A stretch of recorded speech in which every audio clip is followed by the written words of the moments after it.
فاش كنا في المغرب كنا كنخرجوا عادي، زعما كنمشي للسويقه والمدينه القديمه فاش كنبغيو نشريو الحوايج وداك الشيء. وفين ما تنمشيو عند شي محل شي ماغازان، تيجي شي واحد تيقول لك زعما تيقول لنا الثمن، تيقول لنا مثلا هادشي تيدير شي 400، وفي الاخر تنسلقوا شارين بشي 200 درهم. وتنقول لمراتي كيفاش درتي هادشي، زعما كيفاش ما فهمتش كيفاش كان 400 ولا 200، ما فهمتش.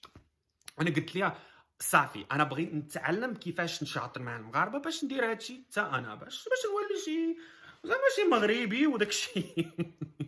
المهم بدات زعما بقات تتعلمني كيفاش كدير شنو هذا وهذا وهذا. المهم جا واحد النهار كنا غاديين للسويقه حيت بغيت نشري واحد الجاكيطه ديال الجلد وداك الشيء. وكنا غاديين، انا قلت لها صافي هاد المره غير سكتي. انا غادي ندير كلشي، غادي نشاطر غادي نهضر، غير بقاي ساكته. انا غادي نتكلف، انا غادي نديرو كيف ما كديري نتيا. المهم بقينا غاديين وانا نشوف وحده وتبان لي واحد الجاكيطه ديال الجلد اللي عجباتني. وانا ندخل وانا نبقى تنهضر مع سيد اللي كان خدام. المهم وانا نسولو شحال كيدير هاد الجاكيطه، ويقول لي 800 درهم.